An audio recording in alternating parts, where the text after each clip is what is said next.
중동하면 가장 먼저 어떤 것이 떠오르시나요? 여러 단어들이 생각나실 듯하지만 역시 석유가 제일 먼저 떠오르지 않았을까 싶네요. 이 외로는 부자, 왕족들 또한 자연스럽게 생각되는 나라라고 짐작되는데요. 뜻이 다른 단어들이지만 결국 석유와 연관이 되어 있다는 것을 여러분도 아실 듯합니다. 그 정도로 중동은 석유와는 떼어놓을 수 없는 나라이기도 합니다. 중동은 세계 최대의 석유 매장량과 생산량을 보유하고 있으며 수치를 추산하자면 1696억 배럴에 달한다고 합니다. 무려 전 세계 석유 매장량의 약 47.8%, 절반에 가까운 양이 중동에 존재한다는 것이죠. 이렇게 석유가 한정적이지만 그 석유를 원하는 나라는 세계 각국에 있습니다. 현재 사용되는 모든 기계에는 동력을 얻어내기 위해 석유를 쓴다고 해도 과언이 아닌데요. 석유가 없는 한국은 물론이고 어느 정도 석유를 보유 중인 것으로 알려진 미국 역시 중동에서 석유를 수입하고 있는 것이 현실입니다. 그렇기에 중동이 부자라는 이미지를 가질 수 있게 된 것은 석유의 힘이라고 봐도 무방할 정도죠. 이런 상황이니 흔히 중동에는 부족한 것이 없으리라고 생각하는데요. 하지만 예상외로 그들에게도 부족한 것이 있었습니다. 석유와 비슷하지만 사람의 생명을 유지하기 위한 필수적인 존재, 물이 부족했던 것입니다. 그래서인지 그들 입장에서는 석유보다 물이 더 귀한 존재로 자리 잡게 되었는데요. 얼마나 귀중한지 분쟁이 빈번하게 일어날 정도입니다.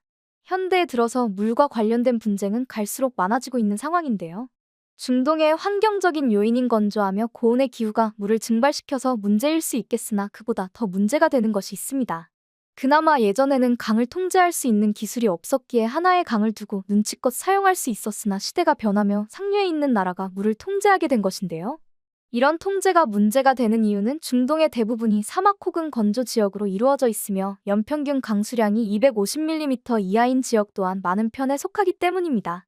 그렇다 보니 물을 통제하게 되면 정말 물이 부족하여 농업부터 식수조차 구할 수 없는 상황에 처해지는 것인데요. 하지만 다른 강이 시작점에 있는 나라의 입장에서는 자신과 관련된 일이 아니기에 본인들에게 더 이득이 될 만한 행동을 하는 것입니다. 그래서 일어난 분쟁 중에 가장 잘 알려진 것이 바로 요르단강 분쟁인데요. 요르단강은 이스라엘과 요르단, 팔레스타인, 시리아를 흐르는 중요한 강으로 물 공급의 중심이기도 합니다. 그런데 이 강의 대부분을 강의 상류를 차지하고 있는 이스라엘이 통제를 하기 시작하면서 잦은 갈등이 발생하기 시작했던 것인데요. 더군다나 물 관리 기술을 통해 강물의 상당수를 사용하고 있었기에 다른 국가들이 사용할 수 있는 물의 양이 현저히 낮아졌습니다. 이에 팔레스타인의 식수와 농업에 큰 영향을 미쳤으며 요르단 또한 사용할 수 있는 물의 양이 적어졌기에 상황이 심각해졌는데요. 그도 그럴 것이 요르단강이라고 불릴 정도로 요르단은 해당 강에 많은 의지를 하고 있었던 상황이었습니다. 그렇기에 이 문제를 해결하기 위해 요르단은 이스라엘과 평화협정을 체결하게 되었는데요. 하지만 실질적인 갈등은 여전히 존재하고 있는 상황입니다. 요르단강 소유로 인하여 이스라엘은 자신의 입지를 더 공공연하게 했다고 볼 수 있는데요. 심지어는 팔레스타인은 이스라엘과 전쟁을 할 정도였으나 해결되지 않으며 물 분쟁은 하나의 큰 문제로 자리 잡게 되었습니다. 이런 상황이라고 하니 문득 의문이 드실 듯합니다. 지구의 표면이 대략 71%가 물로 구성되어 있는데 중동에서 물로 허덕이는 이유가 무엇일까요? 심지어 돈도 많아서 어떻게든 물을 끌어다 쓸 수 있을 것만 같은데 말이죠. 앞서 설명했듯이 지구는 지면보다 물이 더 많은 편에 속하는데요. 하지만 그중 무려 97% 정도가 염분을 지니고 있는 바닷물입니다. 염분을 지니고 있다면 마실 수도, 씻는 물로 사용하거나 심지어는 농업수로도 사용할 수 없는데요. 마실 수 있는 물, 즉 탐수가 없어 바닷물을 마시게 된다면 염분으로 인하여 오히려 탈수 증상에 시달릴 수 있습니다. 심지어 계속 마시다 보면 염분으로 신장에 부담이 가게 되어 신부전이 발생할 수 있죠. 심지어 이런 문제는 작물에서도 나타납니다. 작물 또한 바닷물을 흡수하면 탈수 상태가 되고 염분이 직접적인 독성을 유발하여 광합성에 큰 무리를 주기도 합니다. 어느 쪽으로 보나 문제가 생기는 것입니다. 그렇다면 나머지 3%로 지구의 대부분의 생명체가 살아갈 수 있는지 의문이실 텐데요. 놀랍게도 3% 중에 우리가 접할 수 있는 물은 더 적습니다. 빙하, 지하수를 뺀다면 우리가 쉽게 접근할 수 있는 담수는 고작 0.3%에 불과한데요. 주변에서 볼 수 있는 강과 호수, 습지 등을 통하여 보는 담수가 이것에 속합니다. 그나마 지하수는 기술의 발전으로 끌어올 수 있게 되었지만 한계가 있습니다. 지하수를 한도 끝도 없이 끌어올리게 되면 결국 집안이 무너지는 결과를 낳게 되는데요. 또한 지하수를 전부 사용해버리면 더 이상의 자원이 없어지는 것입니다. 이런 상황은 그 어떤 나라보다 중동이 잘 알고 있는데요. 앞서 이야기한 것처럼 중동은 물을 끌어다 쓸 수 있는 곳이 많지 않아 지하수를 모든 분야에 활용했습니다. 식수부터 농업까지 지하수를 활용하다 보니 지하수가 바닥을 보이는 것은 삽시간이었는데요. 특히나 농업에는 물이 많이 들어가다 보니 지하수가 더 빨리 소진된 것으로 보입니다. 결국 지하수가 고갈되면서 심각성을 알게 된 중동 곳곳에서는 이 문제를 해결해달라는 시위가 벌어지기도 했는데요. 특히 사우디아라비아가 농업을 발전시키기 위해 대규모로 지하수를 사용하여 고갈되는 상황을 직면했습니다. 얼마 남지 않은 물에 해수가 스며들어 지하수마저 활용할 수 없게 되었는데요. 그러던 중 놀랍게도 이런 중동의 물 부족 상황을 해결할 수 있다고 나선 나라가 있었습니다. 그게 바로 한국이었습니다. 한국은 사람들이 생각만 하고 실현되기 어렵다고 생각한 기술을 남들보다 더 뛰어나게 보여주었는데요. 그것은 바닷물을 담수로 바꾸는 기술이었습니다. 해당 기술은 흔히 해수담수와 플랜트로 불리는 기술로 많이 사용하는 방식은 크게 두 가지를 꼽을 수 있습니다. 그 두 가지는 열방식이라고 하는 증발법과 막방식이라고 불리는 역삼투하법입니다. 증발법의 경우 바닷물을 가용하여 수증기로 만들고 이를 다시 냉각시켜 염분이 제거된 물을 얻어내는 방법인데요. 대규모 담수를 생산할 수 있는 방법인 것에 비하여 에너지 소비가 커서 운영 비용이 높다는 단점이 존재합니다. 또 다른 방법인 역삼투하법은 바닷물을 높은 압력으로 반투과성 막을 통과시켜 염분과 불순물을 걸러내는 방식인데요. 말 그대로 역삼투합 방식을 사용하는 것입니다. 염분을 걸러내는 반투막을 가운데 두고 양쪽에 담수와 바닷물을 각각 부으면 담수가 이동하여 바닷물 쪽, 즉 염도가 높은 쪽 높이가 올라갑니다. 이걸 삼투압이라고 하죠. 이후 바닷물에 압력을 가하면 반투막을 통과해 염분이 걸러지며 담수의 양이 늘어나는 것인데요. 이것이 바로 역삼투압입니다. 앞서 이야기한 열 방식보다는 확실히 에너지 효율에 좋은 편이지만 정기적인 막 교체가 필요한 것을 단점으로 꼽을 수 있습니다. 그 외에도 정삼투식, 냉동식 등의 해수 담수화 방식은 여러 가지가 있는데요. 다만 효율적인 방법으로 채택된 것이 바로 역삼투합법이었습니다. 중동에서도 장기적으로 봤을 때 지속 가능한 방식이 바로 역삼투합법이라고 생각한 것인데요. 해당 방식은 다른 방식에 비하여 설치 비용이 현저히 낮은 편입니다. 또한 운영에 많은 에너지를 소모하지 않기 때문에 운영에 더 효율적이라고 볼 수 있는데요. 더군다나 다른 방식에 비하여 많은 에너지가 소요되지 않기에 탄소 배출량도 낮은 편에 속합니다. 이는 친환경적이라는 것을 이야기하는 것이기도 했는데요. 최근 물이라는 자원이 고갈되는 상황에서 중동에서는 석유도 물처럼 고갈될 수 있다는 위기의식을 느낀 상황입니다. 그렇다 보니 태양력, 풍력과 같이 친환경적인 것에도 많은 관심을 보이고 있는데요. 해당 역삼투합법 역시 환경을 어느 정도 지킬 수 있다는 점에 큰 호응을 얻고 있습니다. 그리고 이런 담수와 시설에 뛰어난 능력을 보인 것이 바로 한국 기업인데요. 한국은 중동의 해수 담수와 플랜트에 참여하면서 실력을 인정받았습니다. 특히 두산중공업의 능력이 대두되었는데요. 1978년 사우디아라비아 파라잔 프로젝트를 시작으로 현재 해수 담수화 분야 세계 1위를 달릴 정도이며 세계 시장 점유율이 40%가 될 정도로 해당 기술에 능합니다. 두산이 얼마나 해수 담수화에 진심인지 역삼투합법, 다중효용법, 다단증발법 이 세 가지 기술 모두의 특허를 보유하고 있을 정도인데요. 두산은 전통적으로 다단효용 증발과 다단 플래시 증발 방식에 큰 강점을 보인 바 있습니다. 이 두 방식만으로도 세계 선두에 서게 된 것이었는데요. 사우디아라비아의 안부 프로젝트, 아랍에미리트의 푸자이라 프로젝트 등 해당 방식을 사용한 해수 담수화 플랜트를 지었는데요. 특히 하루 55만 톤 이상을 생산할 수 있는 해당 기술 덕분에 완공 이후로도 높은 평가를 받았습니다. 더 놀라운 것은 역삼투합 방식을 최근 들어 시공하면서 하루 생산량이 더 높아진 것인데요. 아랍에미리트의 알따윌라 프로젝트가 완료된 이후 하루 90만 톤의 생산량을 자랑하며 약 300만 명에게 식수를 제공할 수 있게 되었습니다. 더군다나 앞서 이야기했던 대로 에너지 효율 면에서도 혁신적인 성과를 지니게 되어 최근 해당 기술을 이용한 해수 담수화 플랜트가 늘어나고 있는 상황입니다. 한국 기업의 등장으로 중동의 고질적인 문제가 사라진 것인데요. 두산 외에도 포스코, 현대엔지니어링, 하나건설 등이 해당 기술을 지니고 있습니다. 안주하는 것이 아닌 끊임없이 개발하고 더 효율적이며 자연을 점차 훼손시키지 않으며 함께 살아갈 방식을 찾아가려는 의지가 한국 기업을 정상의 자리에 앉혀놓은 것으로 보입니다. 이와 함께 중동에서 한국 기업의 입지가 얼마나 큰지 궁금하신 분들이 많으실 듯한데요. 해당 내용과 관련된 관계자의 글을 발견하게 되어 여러분께 소개하고자 합니다. 여러분은 어린 시절, 물이 사라지는 미래에 대해서 생각해 본 적이 있으신가요? 지금 태어난 아이들은 자원이 유한하다는 것을 어린 시절부터 가르치니 당연히 알고 있는 정보라고 생각합니다. 하지만 제가 어렸을 때만 하더라도 물을 산다는 개념조차 없었던 걸로 기억하는데요. 이것은 어느 나라든 같은 개념이 아니었을까 싶습니다. 더군다나 어린 마음의 세상은 반 이상이 물, 즉 바다로 가득 차 있으니 물이라는 것이 없어질 것이라고 생각해 본 적도 없었던 듯하죠. 그러던 중 바닷물을 마실 수 없다는 것을 알게 된 이후로 의아함이 생긴 저는 물에 대해 많은 관심을 가지게 되었습니다. 그렇다 보니 해수 담수화라는 것에 어린 시절부터 관심을 가지게 되었습니다. 그렇게 저는 궁금증 하나로 진로까지 결정되게 된 것입니다. 원대한 이유는 아니었지만 해당 연구를 할 수 있는 어엿한 성인으로 자랐죠. 그러던 중 저는 다른 나라도 아닌 중동에서도 물 부족으로 인하여 해수 담수화 플랜트를 기획하기 시작했다는 사실을 알게 되었습니다. 그리고 정확하게는 사우디아라비아에서 해당 작업을 진행한다는 것을 알았고 자연스럽게 저 또한 합류하게 되었는데요. 제가 깜짝 놀랐던 것은 저희 회사가 메인이 아닌 옆에서 보조해주는 역할로 합류하게 되었다는 것입니다. 저는 제가 몸을 담고 있는 회사가 가장 해당 프로젝트의 메인을 맡아도 되는 기업이라고 생각했는데 정작 주요 기업은 따로 있었는데요. 바로 한국 기업이었습니다. 솔직히 저는 제 귀를 의심할 수밖에 없었습니다. 지금이야 한국이 영화, 음악 같은 문화까지 많은 분야에서 큰 활약을 보이고 있는 나라지만 당시에는 그 정도까지는 아니었죠.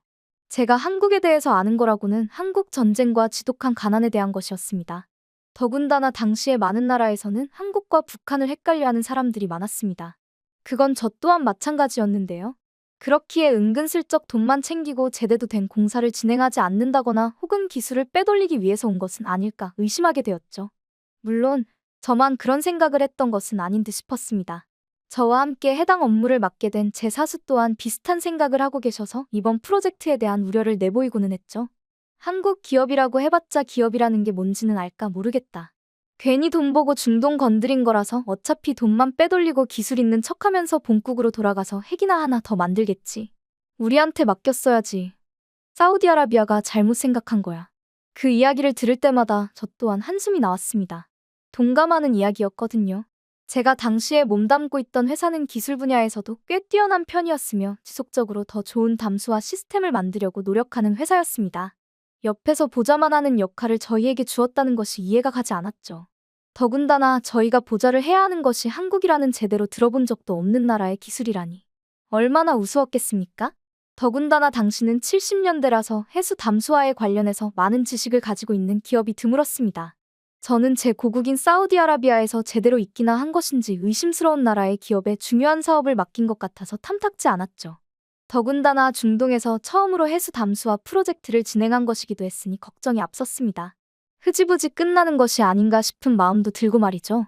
만약 제대로 진행되지 않는다면 사우디아라비아의 많은 사람들이 언제 물이 없는 고통에서 벗어날지 알 수 없게 되는 것이었습니다. 그렇기에 저는 프로젝트가 진행되는 내내 그들을 테스트해보기로 했습니다. 괜히 어려운 단어를 쓴다거나 원리에 대해서 제대로 알고 있는 것인지 물어봐야겠다 싶었죠. 한국 기업의 관계자를 처음으로 봤던 날이 아직도 생생합니다. 예상과는 다르게 멀끔하며 자신들의 업무에 큰 자부심을 가지고 있는 사람들이었습니다. 심지어 예의도 바른 사람들이었죠. 저희에게 많이 배우고 싶다고 이야기를 하며 낮출 줄도 아는 사람들이었거든요. 저는 당시에 그것을 예의라고 생각하지 않고 그저 업무에 대한 자부심은 있어도 자신들의 기술력에는 자신감이 없는 사람들로 인식했습니다. 그렇기에 앞서 이야기한 대로 어려운 단어를 써가며 해당 프로젝트에 대해서 컨설팅을 하려고 했죠.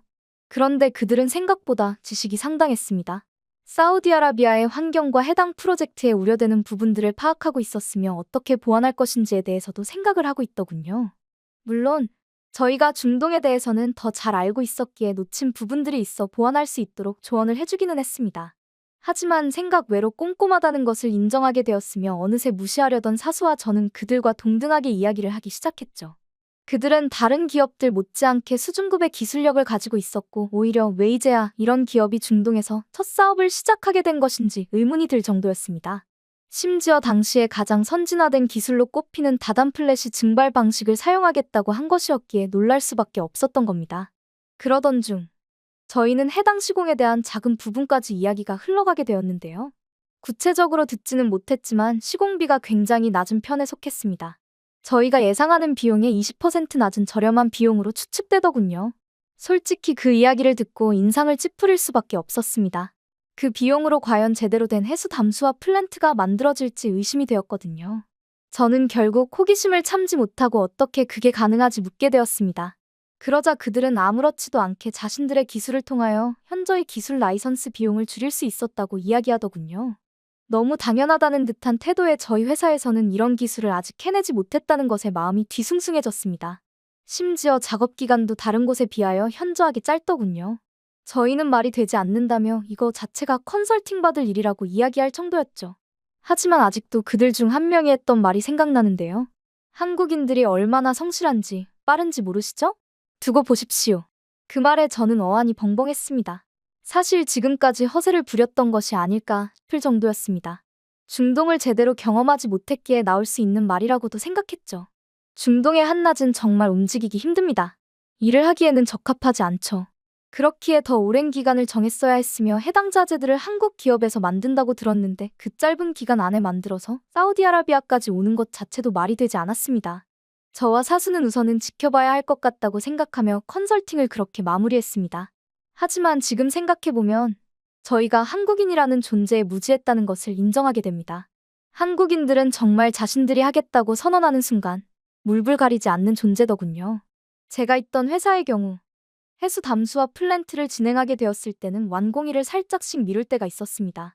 하지만 한국인의 경우에는 약속이기에 무조건 기일 내에 완료하는 것을 미덕으로 여기더군요. 시설에 필요한 자재조차도 기일 내에 잘 도착했습니다. 더군다나 저는 그 후에 믿지 못할 이야기도 듣게 되었죠. 현지 건설사 노동자들이 더위에 의하여 제대로 된 식사도 하지 못하고 일을 한다는 이야기를 들은 한국 기업의 관계자가 지속적으로 신경을 쓴다는 것이었는데요. 솔직히 누가 노동자들의 밥까지 신경을 쓴다는 말입니까? 돈을 챙겨주는 마당에 식사까지 일일이 신경 쓰는 것은 너무 과한 행동이라고 생각했죠. 첫 중동 사업이니 잘하고 싶은 마음은 알겠지만 그래봤자 노동자들이 고마워할 리도 없을 텐데 말입니다. 저는 그렇게 생각했었는데 놀라운 일이 발생했습니다. 바로 건설 노동자들의 마음조차 한국 기업이 사로잡았던 것입니다. 나중에 알고 보니 한국인들은 밥심이라고 할 정도로 식사를 하는 것을 굉장히 중요하게 여기더군요. 그렇다 보니 현장 노동자들이 밥을 챙겨 먹지 못한다는 것은 그들에게는 신경 쓰일 수밖에 없는 일이었을 듯 했습니다.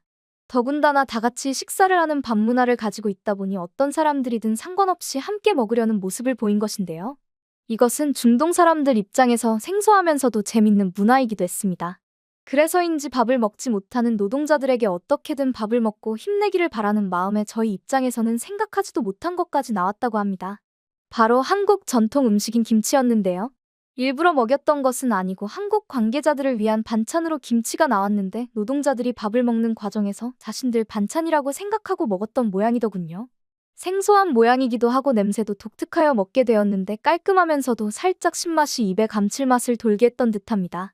결국 그들 사이에서 큰 인기를 타게 되었고 김치가 없으면 밥을 먹을 수 없다고 이야기를 할 정도가 되었다고 했는데요. 심지어 밥을 잘 먹지 않았던 사람들도 김치가 반찬으로 나오기만 하면 식사를 했다는 말이 돌 정도였죠. 그 외에도 고추장도 맛을 보게 되어서 현장 노동자들은 물론이고 많은 현지 직원들 사이에서 한국 음식 열풍이 불게 되었다고 합니다. 덕분에 한국 기업에서 김치 또한 공수해서 직원들에게 나눠주었고 놀랍게도 자신들을 챙겨준다는 느낌을 받아 더 열심히 일을 했다고 하죠. 솔직히 사우디아라비아인들은 덥다는 이유로 일을 제대로 안 하는 경우가 있었는데 한국 기업과 일하는 사람들은 하나같이 성실한 사람으로 보이더군요. 아마 한국 기업과 일을 하게 되면 그들의 모습을 따라 다들 성실해지는 것이 아닐까 싶을 정도였습니다. 그리고 담수화 프로젝트가 성공리에 완료되었을 때 저는 제가 너무 작은 세계에 갇혀 살았다는 것을 인정해야만 했습니다. 한국 기업은 자신들이 내뱉은 말을 지켰으며 그 후로도 중동에서 점차 활약을 보이는 기업으로 우뚝 서게 되었거든요. 지금은 세계 1위를 달리고 있는 기업으로 성장했다는 것을 알고 있습니다. 그때부터 저는 알았던 것 같네요. 어떤 분야에서든 진심인 한국이 곧 세계에서 이름을 알리게 될 것이라는 것을 말이죠. 요즘 들어 그 생각이 맞았다고 생각되네요. 하지만 그로 인하여 저 또한 우물 안개구리에서 벗어날 수 있었던 듯합니다. 한국이 아니라면 그 어떤 나라가 저를 바꿀 수 있었겠습니까? 해당 글을 쓰신 분은 현재 70대라고 밝히기도 했는데요. 지금은 현직에서 일을 하고 계시지는 않지만 관련 분야를 살려 강의를 하고 다니신다고 합니다. 그러면서 한국이 얼마나 성장하는 나라인지 함께 이야기를 풀기도 하신다는데요. 한국은 이미 예전부터 여러 분야에서 인정을 받았던 것이 아닐까 싶습니다. 세계적으로 환경 문제가 커지고 있는 현재, 앞으로도 한국의 많은 기술 분야들이 대두되지 않을까 예상해봅니다.